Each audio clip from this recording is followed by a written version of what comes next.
Today's video is going to be way different than our usual, because we're going to talk about my all-time favorite John Carpenter movie, The Thing. By the end of this video, you will know far more about this movie than you ever thought possible. So let's go learn something new, because this is Redeye Reviews.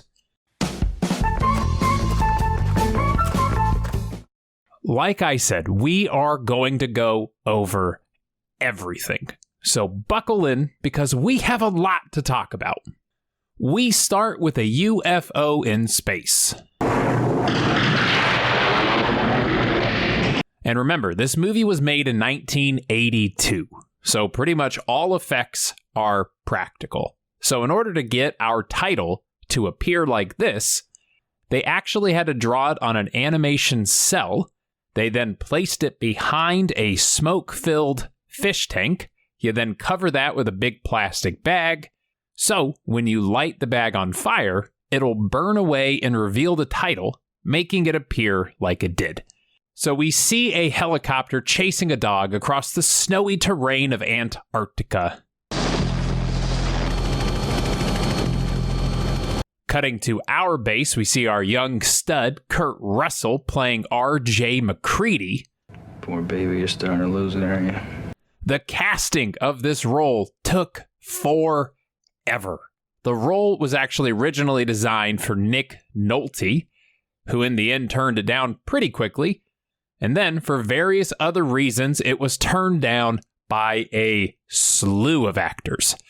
Jeff Bridges, Tom Berenger, Christopher Walken, Scott Glenn, Roy Schreider, Chris Christopherson, Sham Shepard, Jack Thompson, Tom Atkins, Don Johnson, Harrison Ford, and Clint Eastwood all turned it down. The only guy who was super interested was our graboid killer, Fred Ward. However, Universal said that they needed a bigger name associated with the character, so they nixed Ward. Finally, John Carpenter suggested Kurt Russell. And nobody thought he could play the role because at the time he was too young, far too good looking to play the rugged, tough MacReady. However, they already started filming for the movie, so they kind of just ran out of time and reluctantly agreed to hire our man, which I think we can all agree was the perfect choice in the end. Checkmate. Cheating bitch. So, these guys chase the dog all the way to the American base, and then in a series of frantic events, the Norwegians fall all over themselves.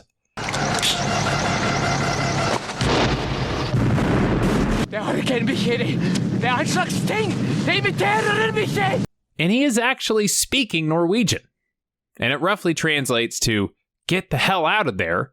That's not a dog. It's some sort of thing. It's imitating a dog. It isn't real. Get away, you idiots."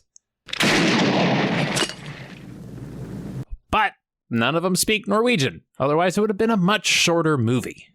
Afterwards, we meet a few of our crew, mainly with the always entertaining Keith David playing our man Childs, this actually being his first credited feature film role. And what a hell of a way to start a career. But knowing something weird must be happening with those Norwegians, MacReady puts on the best hat in cinematic history, and you can quote me on it, and he heads off to the base. Meanwhile, we see our rescue dog wandering through the base.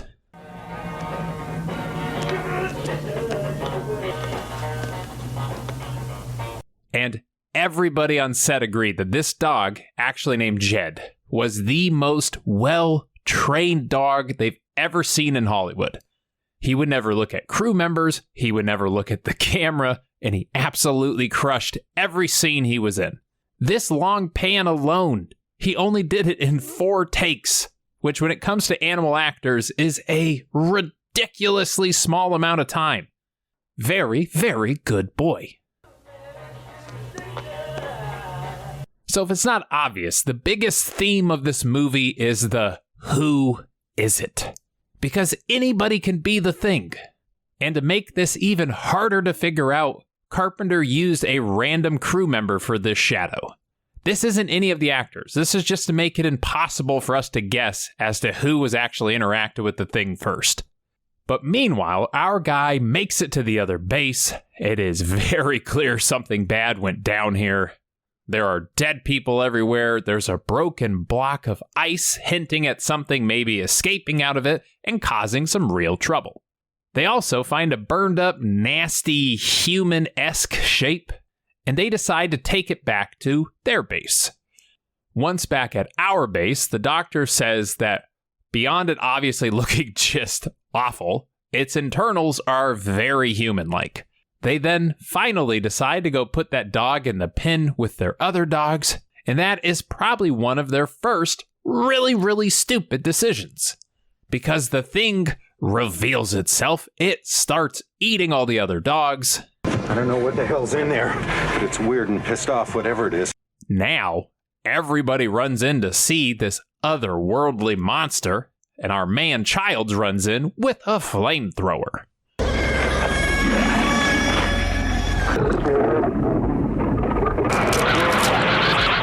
Our movie's primary effects designer, his name was Rob Bottin. This dude was elite. Like, insanely talented. And it's clear, and I think we can all agree, that the monsters in this movie are amazing. Just this alone, look at the details. Okay, the flower petal, it's made of dog tongues with canine teeth inside. Rob Bottin himself actually named this the pissed off cabbage, which I think is a perfect name. But it just shows you all that work for, 3 seconds on screen? And that's one of the reasons this movie still stands up today. But after another autopsy, they are worried because it's clear this thing can imitate other creatures. And I don't know if you remember, they just let the dog run around the camp for a full day. So who knows if it's gotten to anything or anyone else. They also further explore the Norwegian evidence, and they find a giant UFO buried in the snow, and they also find a hole, suggesting that this thing, in fact, is from another planet. Jesus, how long you figure this has been in the ice? So, they filmed pretty much all of this movie on the Universal Studios lot in Los Angeles. And this scene alone was a giant green screen basically draped over Universal's parking lot. And then they use a giant matte painting for the background. However, I don't know if you know about Los Angeles, it is stupidly hot outside. So Kurt Russell said this scene was absolute hell on earth because he is in a ridiculously large coat, filming in about 90-degree weather, or for you other people, 35 degrees Celsius. So I think we can all agree this looks awful. But back at the camp, they continue to discuss what is happening. Norwegians get hold of this, and they dig it up out of the ice. Yes. Now how's this motherfucker wake up after thousands of years in the ice? Meanwhile, the doctor crunches some numbers, and he learns that it is very probable that the thing has gotten to one of the crew, but also that if it escapes this area, it will take over every person on the planet, which he can't let happen. This is also confirmed when we leave our man Benning alone with the dead body, and it takes him over pretty quick. Go, Bennings, I gotta get some sleep. Hold of him. So we use our number one favorite tool, fire. It's our newfound favorite way to deal with all of our problems. We also see our Dr. Blair has destroyed the helicopter and is currently in the process of making sure we have no way of getting off the base or reaching civilization. You think that thing wanted to be an animal? Hold on, damn well! You're some of you! So thinking he's crazy, we lock him up in the shed, where he tells us to keep an eye on our man Clark, because that guy spent a lot of time with the dogs. I said, watch Clark. We come up with a test to find out who is the alien. So we're going to test everybody's blood with some pain, as we believe that the thing will do whatever it takes to protect itself.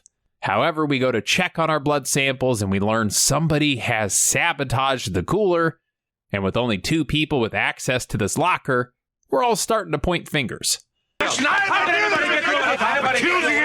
the group tension is at an all-time high. So they decide to elect MacReady as the leader because he is the most even-tempered of the gang. There's a storm hitting us in 6 hours. I know I'm human. We're gonna find out who's who. And our man's first task is to separate the 3 that we are the most suspicious of to perform our test. So with help from Fuchs, we come up with our plan. And I know this shot looks simple, but it is so much cooler than you may think. Because the only way to achieve a shot where the background and the foreground are both in focus is by using a diopter split focus lens. It's this half convex piece of glass that they put in front of the camera, basically making half of it nearsighted while the other half is kind of farsighted. And you get this awesome effect. Everything is focused, and I just think it's super neat. But then even though they all know that they should stay together, we continue to split up, which is one of the dumbest, most frustrating things that they do in the entire movie. And this results in our man Fuchs getting killed when he follows somebody out into the snow. Is it Fuchs? Why would it burn him? But while outside, we decide to abandon MacReady because we discover his jacket, and it's all torn up, and it makes us think that he has been taken by the thing. I cut him loose on the line up by the shack. MacReady? He's one of them. Outside in the snow, our man knows that the crew has turned on him, so he breaks back into the base, and he grabs his second favorite weapon, dynamite. Anyone messes with me and the whole camp goes. However, during the standoff, our man Norris falls over, as he appears to be having some sort of cardiac event. Windows, wheel a defibrillator over here. Blair? Oh, okay. The chest, mouth, by itself is such a cool effect, and obviously a ton of work went into it, but they also achieved the severed arms by using a real-life double amputee to be the doctor's stand-in. However, where it gets even cooler, the guy didn't look like the doctor, so kind of like a close-up magician, if you flail your arms a lot, we don't even look at the fact that he's wearing a mask to look like the actor. I bet you didn't even notice. But MacReady does what he does best, and that is to start fires. However, Norris's head tries to sneak away. And this is the scene where they accidentally set the whole room on fire. Because Rob Bottin used a rather flammable material to make the head and the neck structure. So as the head is pulling away from the body, Carpenter said that they needed to add a little fire because they have to keep continuity to the scene. But everything being flammable as hell for this one particular shot resulted in the entire room going up in flames. And sadly, the incredible model that Bottin had built over a 3-month period was completely destroyed. Thank God they got their shot. But we then get my personal favorite version of the thing. It's this absolutely amazing head crab spider. When I think of this movie, this is what I think of. You gotta be fucking kidding. Okay, so now we are actually ready for the blood test. Equipped with even more dynamite, MacReady demands that they tie each other up. And our man Clark goes down in the process. However, in probably one of the dumbest moments in the movie, they all share the same stupid knife to draw their blood, which doesn't have any implications. It kind of annoys me, and you just hope you didn't infect everybody by doing it. Now I'll show you what I already know. And while most people in here are human still, Palmer is definitely not. Our movie cinematographer, Dean Cundy, left a very subtle hint using lighting in this scene. Because if you look closely, you can see that every actor's eyes are very well lit. However, when it cuts to our man Palmer, he's the only person in the room where his eyes are cast in darkness. It's a fun little subtle clue as to what's about to happen. But his head opens up. He starts eating windows like a hippo eats a watermelon. We then burn him up, and we explode him into 1 billion pieces. So we're going to hope that the theory about how each little piece of the thing has a mind of its own is not correct. Otherwise, this was the dumbest decision of all time. But we now have just the 4 musketeers left. So they check on our Dr. Blair out in the shed. They find out not only has he escaped, but he was building a secret UFO in the ice cave underneath the building. And also, he took the generator out. So, we're believing 1, he's definitely the thing. And 2, the thing knows it can't escape. And now it's going to attempt to freeze everybody out and then simply go to sleep, kind of like how it did last time, and just wait for somebody else to find it. So, accepting their fate, the group starts using their favorite thing, which is fire, and destroying every hiding place in the base. In the process, we also lose track of Childs. So who knows where he ran off to? I'm sure he's fine. They head into the basement, and once again, they split the hell up, which gets our leader killed and drags him away by his stretchy face, which is just disgusting, and I love it. And now, it's just MacReady left. The thing, finally having the numbers, attacks him, and it shows off its big, nasty, hulking form full of people and dog, and it's just looking awful and awesome. Yeah, fuck you too! And with that, the entire place goes up, and we have finally, hopefully, killed it off for good. Childs then wanders back up. He says that he simply got lost in the storm, and then the two of them sit together and pretty much wait to freeze to death. And that is the movie. But before it ends, we gotta back up, because that final scene has so much in it. Obviously, the biggest question now is, are they both still human? And there are many theories and many schools of thought, but I'm gonna tell you what I personally think, because there are 2 huge clues that make me believe Childs is in fact the thing. The first is that we can see MacReady breathe throughout the entire conversation, but every time we cut to Childs, we can't. Possibly suggesting that our man is not breathing at all, and therefore is the thing. The other big clue for me is MacReady hands him a bottle, and Childs takes a big drink of it. But if you remember earlier, he actually said that he filled all the bottles with gasoline when he made his Molotov cocktails. So the thing would only be pretending to enjoy the drink because it doesn't know that it doesn't taste like it should. However, my theory gets a little rocky because when the 2011 prequel to this movie came out, they established that the thing can't assimilate artificial things like medical implants or fillings or fake legs and, stuff like that. And if you look, you do see our man Childs is still wearing his earring. And according to that movie, the thing can't replicate that, so take that at what you will. The truth is really up in the air. But even with all that, John Carpenter didn't know if Universal would accept this really pessimistic ending, so he actually filmed several endings just in case. He filmed one where MacReady gets rescued, he passes a blood test in like a secret government base, and he proves that he is still human. There was another ending that shows the dog escaping off into the snow, so possibly the dog being the thing.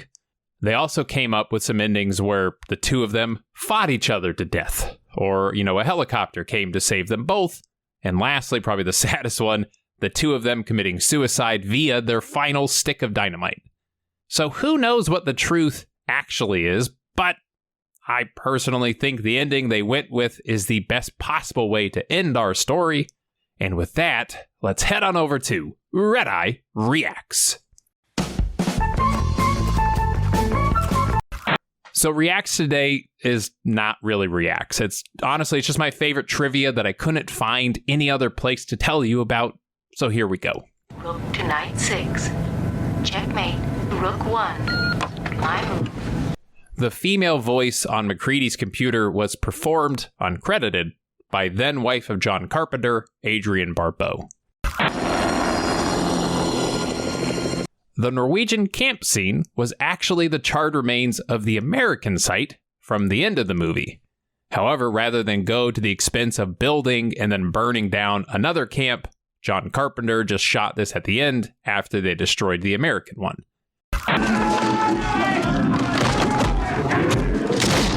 Alien Palmer flies up to the ceiling and a piece of ceiling is stuck there too, revealing that this was filmed upside down. In the 2002 video game, based off of this movie, it shows MacReady survives and gets rescued while Childs freezes to death. John Carpenter has come out and stated that the video game is canon, so possibly years later, we have our true, actual ending. So what's your name, smartass? MacReady. R.J. MacReady. Poster artist Drew Struzan created the poster for this film pretty much overnight and without having seen any publicity photos at all, which I think, while it is a very cool poster, it's clear that he didn't know what he was doing, because if you think about it, it's got nothing to do with the movie. This movie opened on the same day as Ridley Scott's Blade Runner, which was not good timing. And also, this movie didn't have a great opening and sadly was considered a box office failure. This is the first Carpenter film that he didn't score himself. Ennio Morricone composed this movie's music, and after the movie's failure at the box office, his score was nominated for a Razzie for the worst movie score of the year. But in the most ironic turn of events, the unused music that he composed for this movie was later used by Quentin Tarantino when he did The Hateful Eight, and that would go on to win an Oscar for the best movie score, which I think makes it clear that awards are all garbage and it's actually just a popularity contest. To give the illusion of icy Antarctic conditions, the interior sets on the Los Angeles soundstage were refrigerated down to 40 degrees Fahrenheit. Meanwhile, it was blaringly hot in Los Angeles outside. John Carpenter himself has stated this is his all-time personal favorite. It has become an awesome yearly tradition for the British Antarctic Research Station to watch this movie at their Midwinter Fest, and they hold the celebration every 21st of June.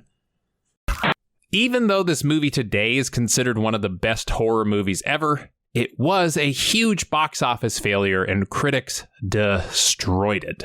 This led to Universal canceling their multi-picture deal with John Carpenter, who noted that his career would have been very different had this movie succeeded. However, this movie received a huge revival once released to home video, and it got a much needed reevaluation. That is all of it. It was so much, but I hope you enjoyed it. I know this is very different from my normal videos, but maybe you learned something and you had fun while doing it. As always, I want to thank my patrons. Several of you have pushed me to do this movie. I've also had many people on the Discord channel, including my own admin, Corey, push me to do this movie. I am obsessed with John Carpenter and obviously obsessed with The Thing. So I knew I had to do it, but I had to do it right, and I hope I achieved that. If you want to support the channel like the patrons do, I have a link down below to do so. I also have a link to that Discord channel down below, and I have a merch store, and that's down below as well. I will see you all next time, and until then, stay happy and stay healthy. Fuck you too!